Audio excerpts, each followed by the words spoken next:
Mundo Skrull. ¿Y tú? ¿En quién confías? Pues bienvenidos, chicos, una vez más, un día más a Mundo Skrull, con una de esas entrevistas que teníamos muchísimas ganas, ¿verdad, George Michael? Llevábamos desde diciembre ya en contacto con los autores un poco, oye, a ver si nos ponemos de acuerdo en horarios, tal, porque hay que decir que ellos están al otro lado del continente, en Colombia, y hay unas horitas de diferencia, pero mira, ya ha llegado el día, que había ganas. Y es que en diciembre nos llegó a las tiendas por parte de una nueva editorial de Valnera Gráfica, junto con con el premio, ganadora del premio del gobierno de Cantabria, de cómic, nos llegó La Cámara Oscura del Olimpo, una obra que ya de por sí, lo decíamos antes George y yo fuera de micro, nos llamó ya directamente la atención. Primero el formato apaisado, ¿no? Que eso hablaremos yo creo que luego un poco. Y luego la preciosidad de portada, lo llamativo de la portada, lo artístico de la portada, ya nos hizo fijarnos en un título que no conocíamos para nada. Cuando llegó a nuestras manos nos sorprendió tanto, la verdad es que las disfrutamos muchísimo. Y rápidamente, pues George y yo nos quisimos poner en contacto con los caballeros que han sido artífices de esta maravilla, que serían Rodrigo Lucio y el señor Carlos de Armas. Muy buenas, chicos. Muy buenas. Hola, gracias por recibirnos.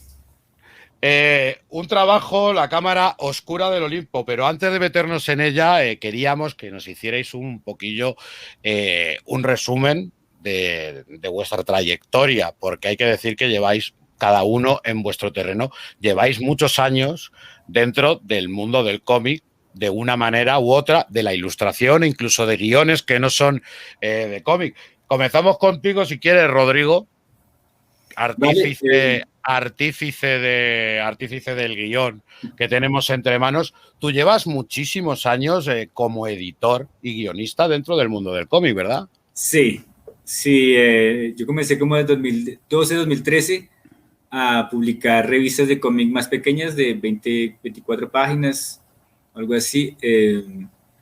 Aquí en Bogotá con artistas de locales y como a impulsar un poco la idea de cómic aquí en Colombia, que siempre ha estado ahí como medio presente, pero como pasando obstáculos permanentemente. Entonces la editorial era eso, como intentar abrir un poco las posibilidades del cómic y trabajar con la gente que estaba aquí ya intentando avanzar, pero que me sentí siempre como que faltaba un poco como justamente el guión era como algo importante que habría que evolucionar más y como de meterle peso a las historias. Entonces eso, 2013, todos los años trabajando en crear algo más interesante y como ir avanzando en las posibilidades que están presentes acá en el ámbito. Sí, ¿cómo es el mercado allí en Colombia? El mercado del cómic allí nacional, ¿cómo es? ¿Cómo está? Tanto en el punto de aficionado como en el sector, la industria. ¿Cómo anda por allí? Es muy de nicho, me parece a mí. Digamos que hay gente, pero es la gente que realmente le importa el cómic, como que sigue el cómic. Y hay artistas, pero como te digo, los artistas aquí les toca luchar permanentemente, abrirse camino y autopublicarse permanentemente. La mayoría de los artistas se autopublican. Hasta hace unos pocos años empezaron a salir un par de editoriales más o menos como fuertes de cómic y tampoco digamos, todavía no son tan fuertes como para competir con otras a nivel más global. Entonces creo que es una lucha básicamente, como que aquí la industria existe y está ahí y hay un público, pero el público necesita que crezca y que se entere de más cosas, como digamos también está muy fuerte la influencia de Estados Unidos y como de cómics como más de género, superhéroes y esas cosas, y aquí falta como abrir un poco el espacio y es como darle lugar también a los artistas locales. Entonces estamos en ese proceso permanentemente como de romper esquemas y abrir espacios nuevos para nosotros. Entonces esta es también la idea, como con la editorial y ahora también con estas novelas gráficas, como esta novela gráfica que la idea es como mostrar el impulso, ¿no? Que dé el impulso que falte para llegar, digamos, a ese punto. Sí, y además con Carlos también fue como un proceso de intentar mostrar ciertas cosas nuevas en el cómic, como de la idea de que no haya viñetas o ese tipo de cosas, o de que lo que tú dices de que sea paisado, no es exactamente nuevo, pero sí es trabajar como las posibilidades, que no es simplemente como que tenga ilustraciones con globos, sino como cómo se puede narrar a través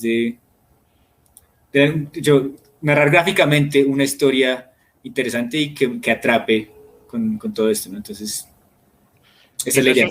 Quizás una industria que a lo mejor permanece ahora mismo el tema de con la autopublicación, con el fanzine. Todavía está a lo mejor en un nivel un poquito más underground, ¿no? Sí, yo diría que está intentando salir del underground, pero todavía es muy de nicho, como de la gente que realmente le interesa y que va a los eventos de cómic, pero no ha logrado del todo meterse como al mainstream y como a una conciencia más común. Sí, claro. Aquí en España, por ejemplo, la situación ahora está mejor, quizá porque han apostado a las editoriales, han convertido ya se parecen más a editoriales de libros, por así decirlo, y entonces se le trata un poquito mejor al cómic, pero por la situación que me estás contando me viene de mis años jóvenes, adolescentes, aquí en España que todavía teníamos ese cómic underground, ese cómic, y muchas veces, gracias a que era underground, muchas veces tenía una gran calidad el cómic, porque era completamente idea del autor y era completamente libre y no tenía que establecerse con cánones editoriales. ¿Allí ocurre lo mismo? Yo diría que aquí no hay. Yo diría que aquí no hay muchos cánones. Digamos que los cánones los heredamos un poco y hay gente que se sale y hay gente que se apega, pero todavía no tenemos como cánones propios, digamos, como... Pasa, creo, también que tiene que ver como con la construcción de la identidad narrativa. O sea, lo que decís vos del underground, pues lo bueno del underground es lo que es que define como las nuevas posibilidades siempre, ¿no? Es de donde sale. La frescura, entonces, además. ¿Cómo? Es la frescura, lo arriesgado también. Sí, claro, lo que, porque pues después cuando uno empieza como a ver en las editoriales y demás, lo que hay es generalmente una repetición, no siempre, ¿no? Pero muchas veces las editoriales hacen como unas fórmulas ahí que van repitiendo y dicen, bueno, vamos a publicar esto porque la otra vez se vendió este que era parecido. Entonces, sí. Eso hace que se vayan clonando las obras. Entonces, por ahí, creo que sí, lo que hace falta a veces es como que se articule más ese underground, digamos, y que por ahí se vaya generando como suficiente como intercambio para crecer, como en términos como de calidad de intercambio, como de desafíos, de aspiraciones también a que las cosas son under, pero también podrían ser otra cosa. Que eso es lo que está bueno también del under, cuando es algo grande que está ahí y que podría estar en otro lugar también. Y ya que estamos contigo, Carlos, para mí ha sido un gran descubrimiento. Me acuerdo que cuando vimos el cómic Carlos de Armas, digo, es un gran descubrimiento y me di cuenta que yo ya había visto trabajos tuyos. Le dije a George, hombre, pues mira, la verdad es que es un estilo que me fascina, pero lo que me fascinó es el término que usa, autodidacta. Sí. Esa calidad de dibujo es de un autodidacta, porque es que es lo primero que me maravilla.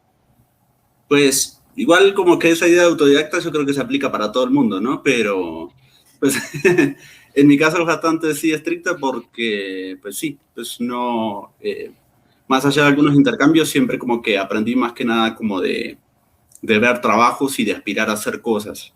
Y todavía lo sigo haciendo. Digamos, descubrir cosas nuevas y ir transformando el trabajo todo el tiempo, tratando de que, no sé, de que de aquí a un tiempo uno pueda como generar algo mejor, una idea nueva, enriquecer el lenguaje, ese tipo de cosas. O sea, son cosas como que son lo que me motiva siempre. Entonces, en ese sentido, sí, creo que es la palabra. ¿Y cuánto tiempo llevas tú dentro del mundo del cómic? Pues no sabría decirlo porque pues, son cosas, uno siempre está ahí, pero lo que pasa que, pues, de pibe, digamos, de muy joven, pues hacía más, desde que tengo memoria, hacer historietas y eso, pero no las publicaba. O sea, eran cosas que hacía para mí, para mi compañero de colegio, esas cosas, ¿no?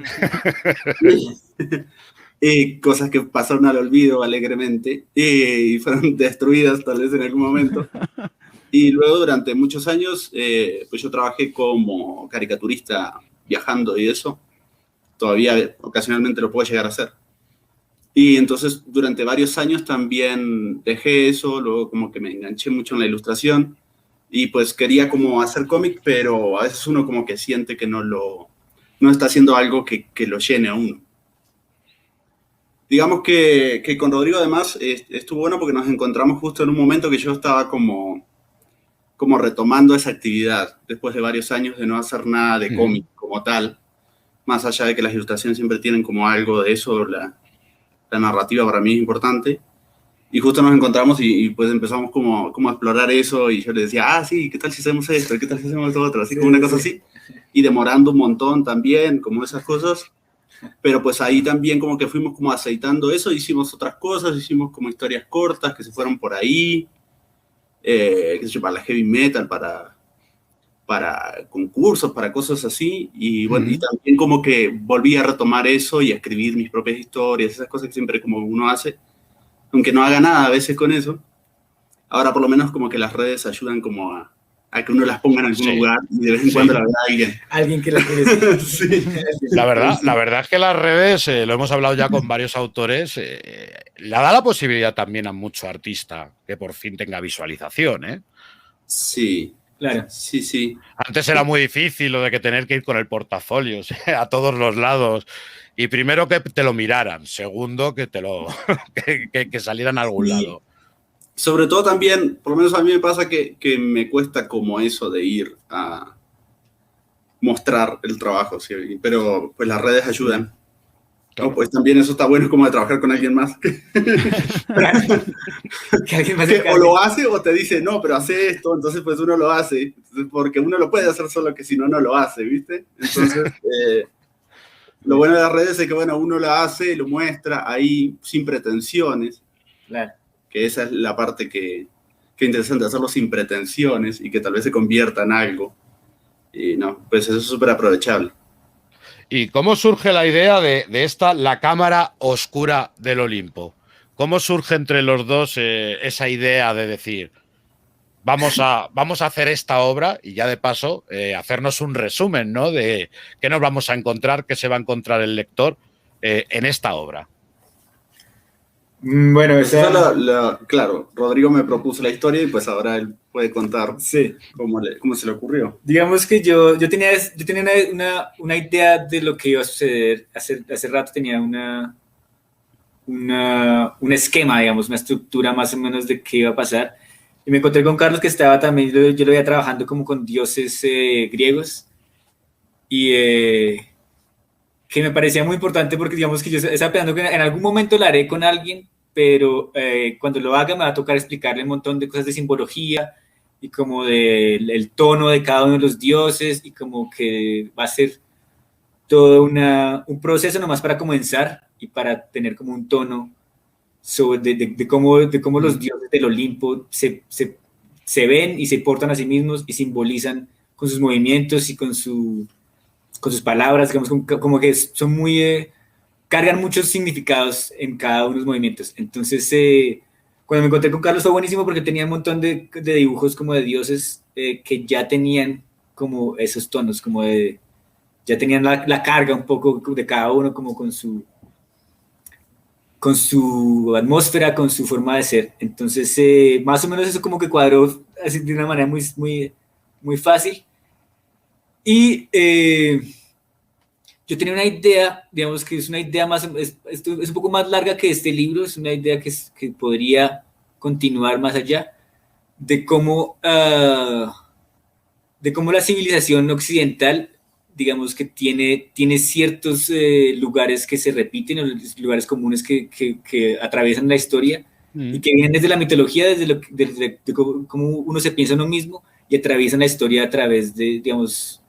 Este libro era sobre reyes y el poder y de cómo incluso la gente que está en el poder, digamos, incluso los dioses no tienen un control completo sobre lo que están haciendo y sobre lo que se produce. Entonces, a través de la historia y del tiempo se empieza a ver que hay consecuencias más allá de lo que estaba planeado y de cómo eso no puede ser visto al final, no puede, digamos, hay dioses proféticos o con visión y tal, e incluso ellos tampoco entienden bien cómo funciona o no quieren verlo, o digamos, hay muchos problemas para que no se pueda predecir lo que va a pasar a través de la historia. Entonces era como un intento de recopilar la historia desde el punto de vista de los dioses y de demostrar que incluso ellos también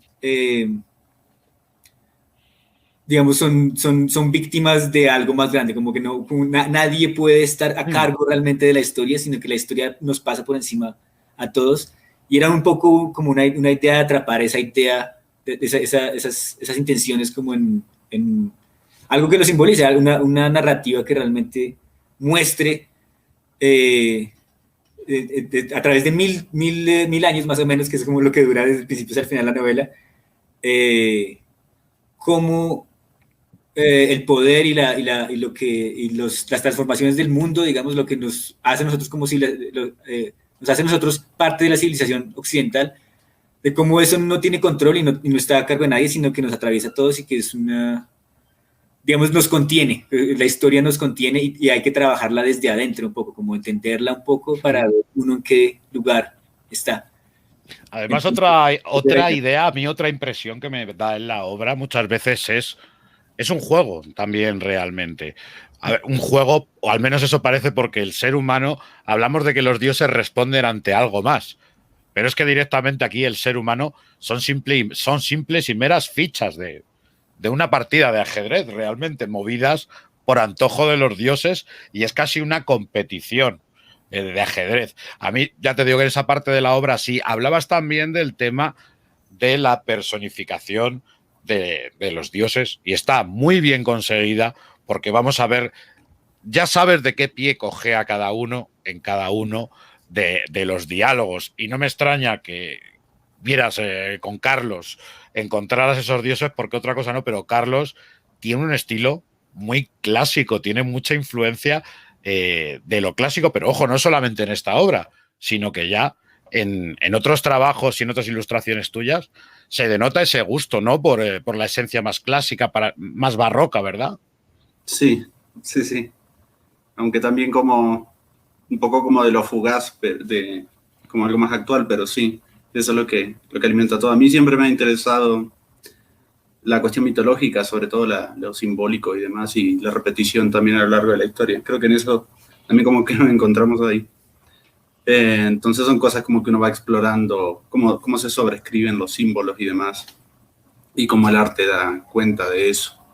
Entonces como que uno se va apropiando un poco de esa estética dentro de sus pobres posibilidades y convirtiéndola en algo nuevo, ¿no? En algo más... Sí. Pero a mí me gusta eso justamente del arte de Carlos, que es que puede tener un tono muy clásico, pero a la vez también trae los personajes como a un lugar más moderno, digamos, más activo. Digamos, uno a veces lee los mitos griegos y son como muy lejanos. Con Carlos me parece que uno puede ver a los personajes de una manera más cercana, como que ellos tienen estas poses y como estos cuerpos súper de dioses, digamos, como muy estilizados, pero a la vez usa cosas de perspectiva y usa cosas como de movimiento que los hacen muy humanos y que de alguna forma le dan a uno la posibilidad de verlos como desde una mirada más actual. Entonces también... Pues algo que está bueno también de las dioses es que como ellos no tienen una imagen única, ajá. Uno piensa también en su imagen como una expresión de sus egos infantiles, ¿no? Sí. Por lo general, que son como sus características más que nada, ¿no? Y cómo se muestran físicamente en lo que son a veces un poco ridículos, aunque sean...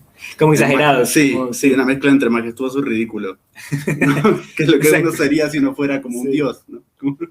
Claro, pero eso es más moderno, justamente, como que el clásico sería solamente como imponente y tal. Sí. Y la visión moderna como que tiene que ver con que sí, tienen algo de ridículo, tienen algo como de... Sí.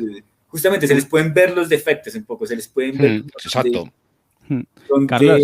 Tienen como juego, como que no son perfectos, tienen sus lados débiles o... Sí, sus carencias, se les ve perfectamente sus carencias y de qué pie cojea, como decimos aquí. Exacto, sí.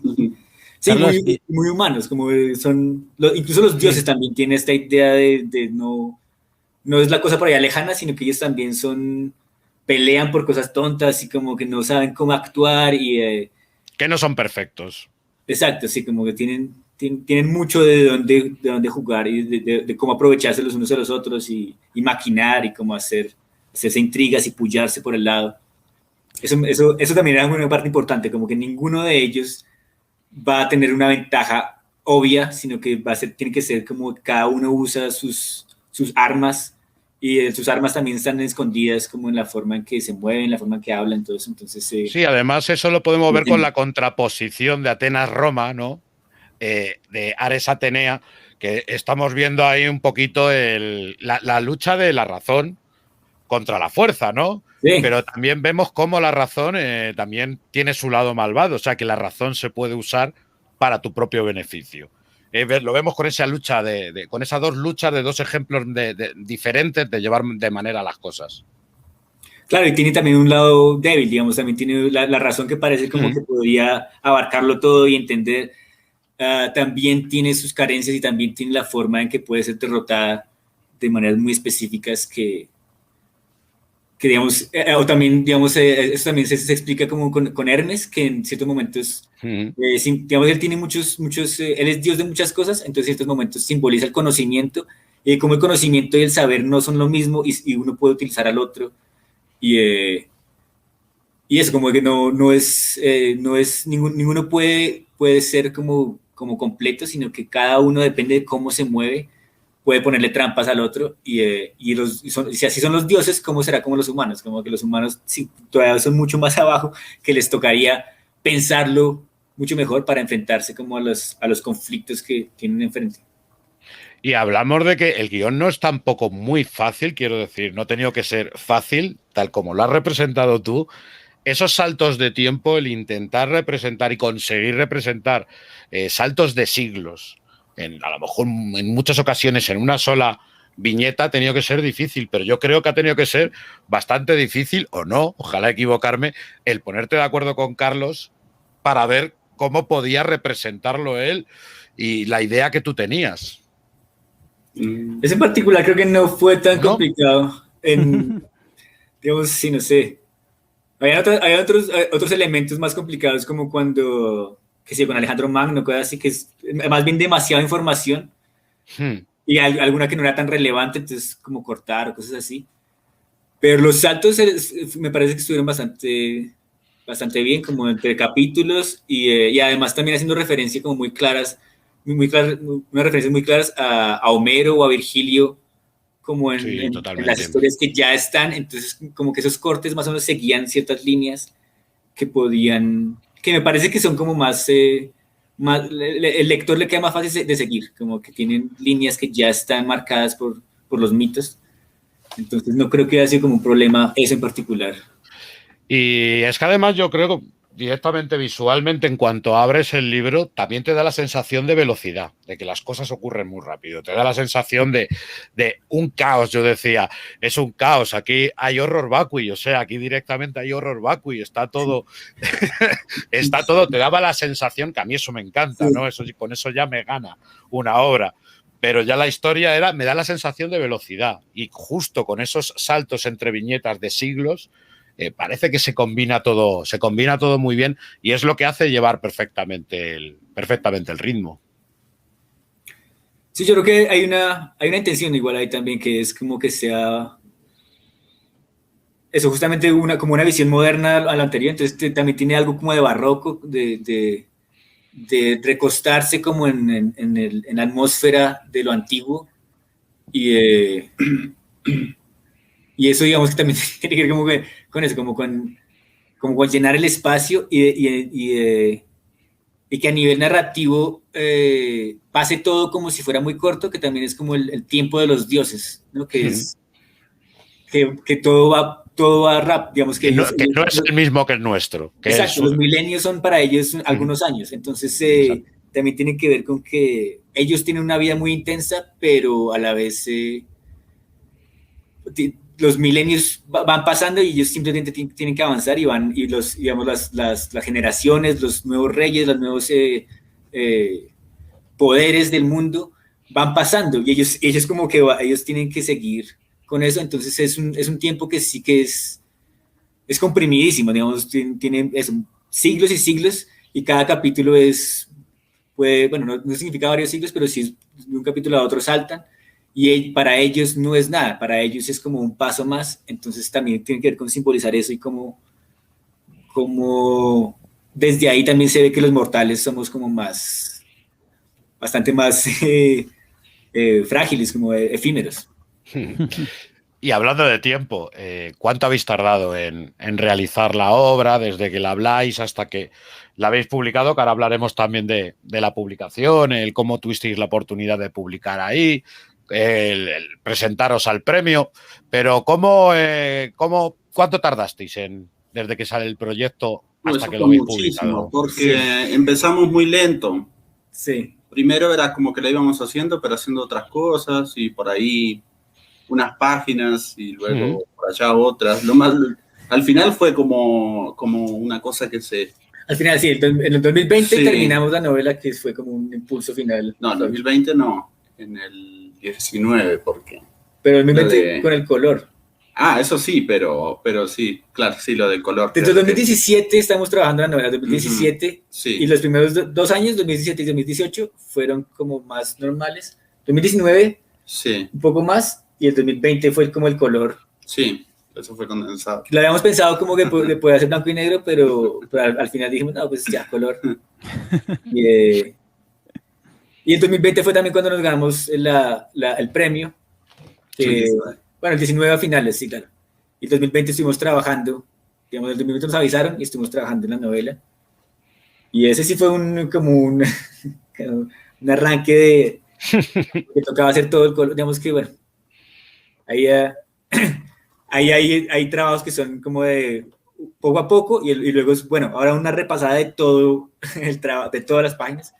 Entonces eso estuvo fuerte. Sí, a veces pasa también con los proyectos largos que uno los va haciendo lento porque le da vuelta y cuando empiezan a cerrar, ahí todo empieza a fluir y a transformarse, digamos. Eso fue lo que pasó ese año que la terminamos, digamos, a la parte gráfica.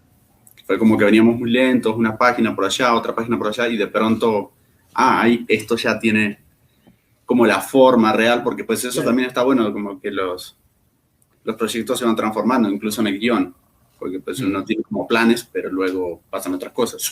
Claro, además al principio también que íbamos lento, también cambiamos un montón el guión, como que también mientras íbamos avanzando, el guión iba tomando su forma, porque había mucho de lo que iba pasando ahora en las páginas que influenciaba de nuevo como el guión. Pero una vez que ya estaba más o menos hecho, fue como, bueno, ahora lo vamos a mandar a lugares, y vamos a mandarlo como a editoriales y a posibilidades de publicación. Y ahí sí fue como, bueno, ahora sí vamos a terminarlo y terminarlo. Entonces fue más rápido. Pero sí, entonces serían 4 años. ¿Y cómo se pusieron en contacto? ¿Os pusisteis vosotros? ¿Se puso en contacto Valnera Gráfica? ¿O cómo surgió esa colaboración entre artista e editorial? No, ese fue un premio, el premio de novela gráfica. Exactamente, o sea, te publicaba Valnera, llevaba el tema del premio y te realizaba la publicación. Exacto. Y una preguntilla, ya me gusta también conoceros un poquillo. ¿Cuáles son vuestras influencias? Me imagino que os habréis documentado para la obra. ¿Qué habéis tenido como puntos de referencia para realizar la obra? ¿O por el contrario, habéis querido que esté completamente alejada de cualquier influencia?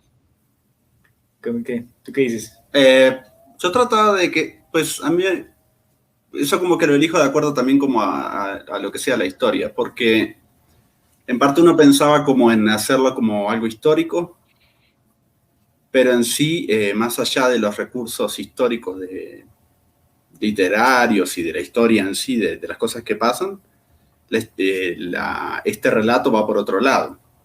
Entonces también algo que quería era que la gráfica no fuera histórica como tal, sino que también tuviera como esa carga fantástica ya en la imagen, que también nos mostrara que está hablando de otra cosa, porque algo que nosotros hablábamos era como, no, pues va a salir la novela y alguien va a pensar que es una adaptación de la Eneida o algo así, claro, o algo histórico, y eso no era verdad. Entonces, lo que pensaba y lo que trataba también era de que tuviera como un tono aparte, como una historia que es totalmente diferente de esas, más allá de que beba de esas, y que ya en sí marque como una identidad aparte, algo diferente. No sé. Sí. Digamos que sí, a mí eso me parece importante porque sí, la novela tiene, sobre todo bebe de eso, tiene, al principio está como con hace una referencia a Esquilo, a Prometeo encadenado, luego Homero, luego Virgilio, luego la idea también era mezclar mitología e historia, entonces poco a poco se va metiendo con Tito Livio y Polibio y Tácito como los historiadores de la Roma antigua. Y como todo eso va junto, la idea era que si fuera como un nuevo mito, entonces también es como, claro, toma de estos lugares, pero los arma de cierta forma que está diciendo algo diferente. Entonces la idea era hacer un recorrido por la mitología y la historia antigua, pero dándoles este tono. Entonces, y al final también terminé metiendo digamos, tiene un par de páginas que hacen referencia a Alan Moore o Neil Gaiman o Jorge Luis Borges. El puro final tiene una referencia bien directa a Jorge Luis Borges. Entonces, como también ir mezclando los referentes culturales que uno pueda usar y que hablan de los temas sobre la sabiduría, sobre la guerra, y meterlos ahí como sin... A ver quién descubre dónde está. Hay un montón de citas por ahí de Anacreón o gente griega o romana o modernos, que es como que pequeños huevos de Pascua que uno deja por ahí y que son... Para quien los merezca, para quien le preste la atención. Para quien pueda hacer la conexión. Las conexiones no son fáciles. Digamos, lo de Borges yo lo pongo ahí porque yo lo puse al final con mucho cariño, pero es súper difícil de hacer la conexión. Hay que leerse un poema muy específico y saber cómo es. Y eso me imagino yo que a alguien le puede gustar en algún momento cuando lo encuentre. Y por eso pongo varios, como para algunos se tendrán que encontrar, pero pues están escondidos también, como la idea es que están haciendo referencias. Eso también es juego de autor, ¿no? Son también cosas que dices, la voy a dejar ahí a ver si alguien la coge. Y hay veces que quedan enterradas porque nunca más se supo de ella, nadie se ha dado cuenta y te vas con el secreto, ¿no? Sí, exacto. Es como que me queda a mí también la idea de, bueno, pues yo lo puse ahí y pues ya, pues como que además uno nunca tampoco sabe, los lectores si lo leen o no, si saben o no, si lo ponen en Twitter de pronto me entere, pero no hay más. Digamos que yo lo dejo ahí y ojalá que los encuentren de a poquitos. Cada quien, el que lee cómics puede encontrar los de Neil Gaiman, el que lee poesía puede encontrar a Borges, el que lee historia puede encontrar cosas, y que se mezcle todo como una sola cosa, que también era pues la idea desde el principio, como que la historia y la mitología son una sola cosa y estamos viviendo también un poco la mitología, como que la vida de los mortales tiene que ver como con la mitología. Entonces, pues sí, como que el que lo pueda encontrar, el que pueda leer, que lo lea y hay un montón de detalles por ahí. Yo ya ni siquiera me acuerdo de todo lo que puse por ahí, porque sí hay un montón de frases, de citas. Entonces, los más grandes son esos, igual como Homero y Virgilio y Esquilo. Esto es la típica obra que debería haber salido un dossier detrás, ¿no? Explicando viñeta por viñeta como hace Alan Moore con Frongel, por ejemplo, ¿no? Las notas de autor, unas notas de autor a pie de página o algo. Hubiera sido demasiado, me parece a mí, pero pues sí. Pero sí es verdad que tiene esa carga y yo creo que es en lo que me gana bastante. Has dicho dos de los nombres que para mí, y yo creo que para mucha gente es innegable, que son los másters del guión, no vamos a mentirnos. Y quizá por lo que llama muchísimo la obra la atención, o por lo que me llama muchísimo la atención, es porque son una cantidad de condimentos, que esos condimentos los tiene todo el mundo, pero tú los has sabido mover de tal manera que has hecho una lectura inteligente. Haces una lectura en la cual se disfruta y siempre va a haber un secretillo, tienes ganas de volver a leerla porque crees que te has dejado algo, porque tienes que completar tus ciertas cosas. Y eso al lector, al que le gusta Neil Gaiman, al que le gusta ese estilo de cómic, realmente por eso puede encontrar aquí un buen refugio. Sí, ellos son como dos de mis maestros del guión, como están en su lugar, Neil Gaiman y Alan Moore. Me enseñaron mucho de las posibilidades que tienen cómic, justamente más allá de simplemente ser como entretenimiento, sino como decir cosas, plantear problemas del mundo, digamos, en el cómic, o como hacer... Alan Moore, digamos, tiene mucho esto como con la historia, de tratar la historia y tratarla de nuevo, darle una nueva vuelta de tuerca, a ver qué nos está diciendo ahora la historia que ya pasó. Entonces eso sí, eso siempre fue como un elemento ahí para resaltar. Y por supuesto también esto tiene, al principio tiene sí que lo pensamos como que tiene los dioses marcados con su nombre y es dios de cada quien, 3 páginas de decir cuáles son los dioses que vamos a tratar y cuáles son los mortales más relevantes a la historia. Porque sí quiero que, la idea también era como que la gente dijera, bueno, ¿quién es este? Y volver, y como que estar claro. pendiente. Y eso me parece a mí, eso me gustaba a mí mucho de libros de cuando era pequeño, que leía cuando era pequeño, que es como que uno lo va acercando, o los que tenían mapa, este también puede haber tenido mapa, pero tampoco ya era como demasiado. Pero como que el Señor de los Anillos, esas cosas que uno volvía al mapa y decía, es que están por acá, ¿verdad? Quería que la idea de los dioses del panteón fuera un poco esa, y uno se va acostumbrando como a entender. Hay un montón de dioses, hay 20 dioses, y uno se va acostumbrando a decir, bueno, es que lo que pasa es que es el dios de esto y por eso se relaciona. Y me imagino como que al final del libro o a la segunda leída tal vez ya el lector tendría más relación, como una idea más clara de cuáles son los dioses griegos y en qué consiste como sus relaciones. Entonces, esto también me gustaba desde no presentarlos a uno como una prestación completa y como gastar mucho tiempo en cada uno por aparte de que diga quién es quién, sino que hagan lo que tienen que hacer, que son cosas muy específicas y como actos en la historia, y que las personas y que el lector pueda como tenerlos claros en un lugar así, en unos retablos de ellos, y poder hacer las conexiones fácilmente como por su cuenta. Y por tu parte, Carlos, ¿tenemos ahí algún easter egg? ¿Tenemos algún huevo de Pascua ahí metido? La verdad que no me acuerdo. ¿Sí? Seguramente que sí, pero no me acuerdo. Tendría que mirar porque es que uno va haciendo como muchas cosas y se le va. Hombre, me imagino con el ritmo de... Igual hay varios que podrían ser, digamos, con Edipo. Edipo es un personaje que está, digamos, es un mortal que mira como las cosas de los dioses. Sí. Y hay varios lugares donde él está como escondido. Como que está en las viñetas con los dioses, pero está por ahí. Sí. Entonces, como que está presente, pero no es el centro de la escena, entonces está en las Sí, él aparece siempre como en lugares. Pues es que me gustaba también hacer como eso de las multitudes. No hay muchas multitudes, pero eso como de ver el pueblo, ¿no? En los lugares así, cuando le pasaban cosas a esos personajes, que siempre hay mucha gente alrededor. Y una cosa como... Kurosawa tercermundista. Con gente mirando lo que pasa ahí, agarrándose la cabeza. Sí, no sé, una cosa así. Sí, la atención de los mortales que no tienen ni idea de qué está pasando. Están ahí mirando. Sí. Pues más que nada como esos juegos me gustan. Como que hay cosas, hay perros, hay gente cargando cosas. Sí. Claro que eso. Y Carlos, influencias tuyas en cuestión de dibujo, vale que aquí habrás optado por otro, pero ¿tú tienes algún referente, algunos maestros o incluso algún autor que sea referente para ti a la hora de dibujar? ¿Quiénes serían?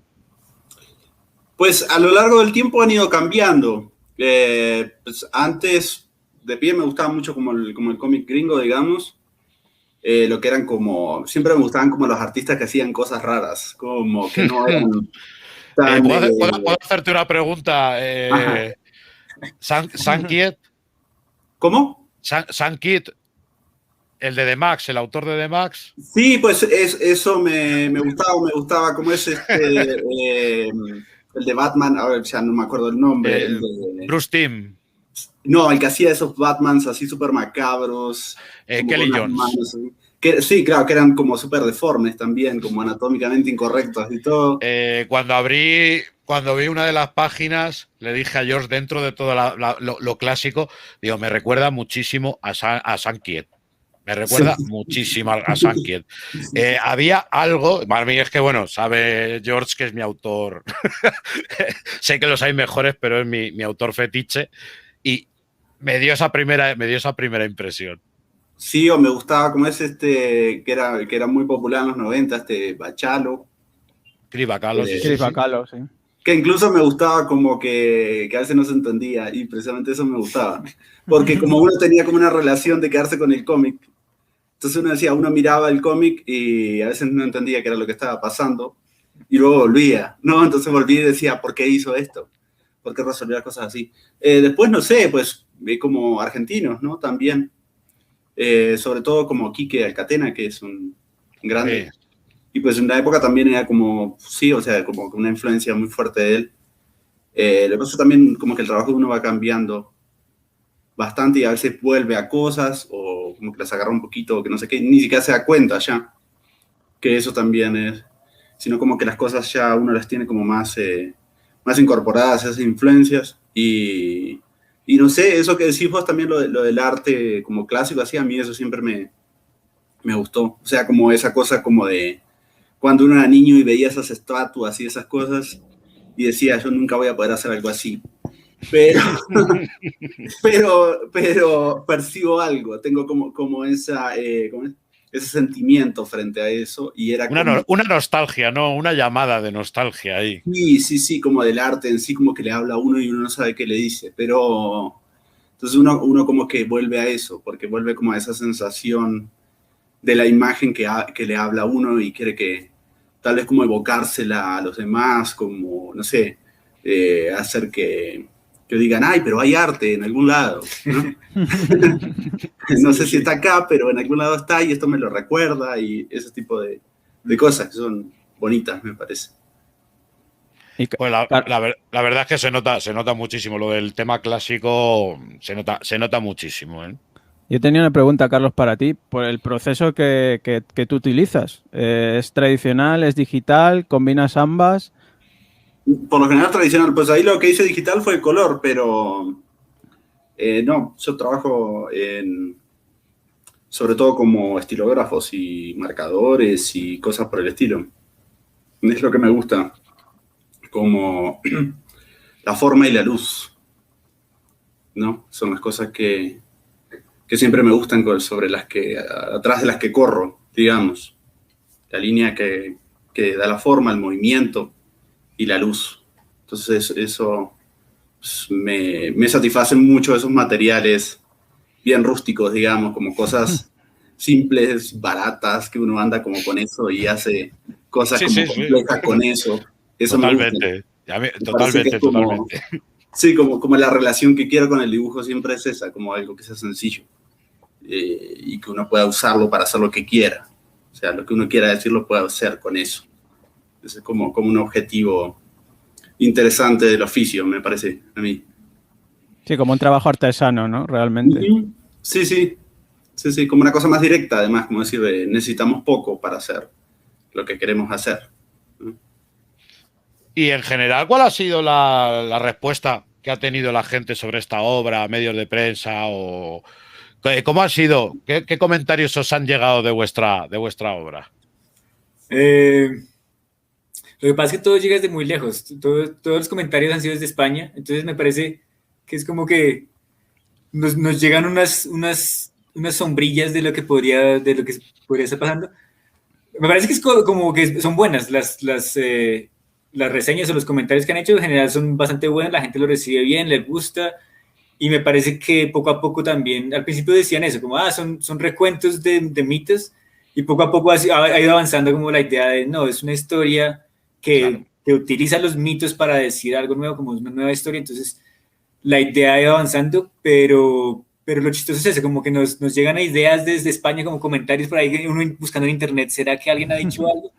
Pero aquí, aquí en Colombia no ha llegado mucho, llegaron unos libros que los repartimos muy rápido, pero eran muy poquitos, y entonces aquí no hay como una idea de que hayamos publicado todavía realmente, como no se siente. Entonces estamos todavía esperando como publicar aquí o traer libros o algo para sentir un poco más como la respuesta de la gente, Sí, porque no sí. como no está aquí al lado, nos toca averiguar por internet y hay unas buenas reseñas, por ahí hay unas reseñas que nos han tratado bien. Igual en esta época todo se averigua por internet. Exacto, bueno, sí, también igual. Sí, pero digamos que sí, pero la gente de Colombia no le ha llegado, digamos, la noticia un poco, entonces eso sí estamos esperando. Y ya, pues sí, digamos que lo que ha llegado a España sí han sido muy buenas reseñas y pues me parece que la gente como que ha quedado contenta, no hemos recibido, digamos, ningún comentario malo. No nos han insultado todavía. Exacto, todavía no. Bueno, pero... Entonces, va bien. Pero esto es tan simple como sumas los buenos, sumas los malos y te das cuenta que los malos son siempre 4 tarados que hay por ahí. Todavía no los hemos visto, sí, debe estar por ahí, pero no nos han llegado esos comentarios. No se animan a decir nada. Nos animan, sí. No han sacado la cara, sí, bueno. Y poco pueden decir, ¿eh? Poco pueden decir Hombre. de la obra. Se pueden quejar de lo que quieran, pero de la obra no se pueden quejar. ¿Y esto os ha animado a trabajar en alguna otra cosa juntos ahora? ¿Estáis trabajando actualmente en algo? ¿Estáis cada uno por un lado? Hay un proyecto que tenemos empezado y que lo tengo ahí en stand-by por ahora, hace unos meses, pero sí, como una novela, pero con una técnica diferente. A ver si la logramos como ir concretando como con algo de tiempo. Lo que pasa es que por ahí a veces es una cuestión de los tiempos, de estar haciendo como muchas cosas y a veces se van dilatando los proyectos.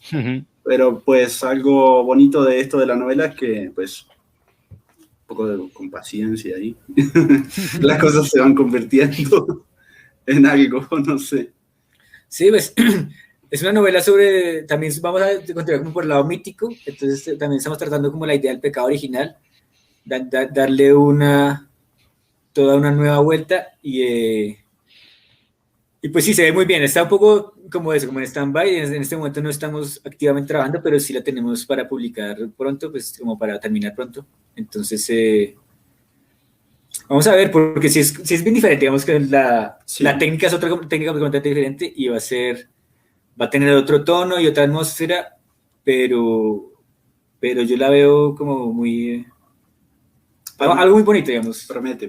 Sí, promete. Exacto, sí. Y me gusta también como la parte de seguir con la idea mítica y como de darle cierto tono entre antiguo y como fantástico, desde otro punto de vista, pero sigue siendo como una cosa que comunica como con nuestra historia mítica, con las ideas que tenemos sobre nosotros mismos. Entonces, sí, pinta bien. Esa novela también me parece que va a estar interesante. Pues nada, George, ¿tienes algo que preguntar a los invitados? Porque yo, sinceramente, estoy con ganas de leer esa siguiente novela, ¿eh? A mí me habéis picado, Hombre, yo creo que ya con esta primera obra nos han ganado, desde luego, eso para empezar. Y una preguntilla sí, sobre todo a ver, os hemos preguntado por las críticas o las reseñas desde el punto de vista de aquí del mercado español, pero vosotros, ¿cómo veis desde ahí el mercado español? ¿Conocéis ciertas editoriales, tal vez como Norma Editorial o Astiberri, en ese aspecto, digamos, para poder mover el título, aparte ya de esta obra publicada aquí? Sí, digamos que llega aquí un poco como creo que tarde, como no, digamos que no llega tan directo, no lo tenemos tan presente, pero sí, pues Astiberri se conoce mucho, me parece que es como lo que más se conoce, y Norma también, sí, pues está ahí. Lo que pasa es que, digamos, yo conozco algunos como autores españoles, pero sí que no se sienten mucho acá. Digamos, yo conozco a pues he leído a David Rubin o a Paco Roca, lo que sea, como los grandotos que están ahí. Santiago García se llama, ¿no? Sí, Santiago García. Sí. Sí. Lo que hace él me parece, a nivel de guión, me parece bien interesante. Y los libros que saca son bien interesantes, pero sí que hay que hacer un trabajo como para encontrarlos, como que aquí tampoco se sienten como que estén ahí presentes, sino es más bien como algo que está por ahí, pero que uno que tiene que ir a buscarlo para encontrarlo. Sí, que no llega a una distribución normal, sino que tienes que tirar directamente de lo que es buscar esas editoriales españolas, ¿no? En ciertas librerías que traigan previews del extranjero, ¿no? Para encontrarlo toca conocerlo de antes. Eso sí, también. Exacto. Ahora volvemos a lo mismo. Tenemos la suerte de tener internet, de las redes sociales, siempre te saltan cosas, siempre te da para mirar, pero igualmente hay que buscarlo, Sí, eso es. Pues nada, caballeros, yo daros la enhorabuena por el trabajo, os digo en serio que nos ha gustado mucho, animaros a que sigáis sacando cosas y vamos, y Carlos, no pares de compartir en Instagram, que la verdad es que es una alegría siempre que vemos algo nuevo tuyo. Genial, gracias. Muchísimas gracias por este tiempo, chicos. Gracias a ustedes. Gracias a ustedes, sí. Gracias. Un saludo. Chao, un gusto. Mundo Skrull. ¿Y tú? ¿En quién confías?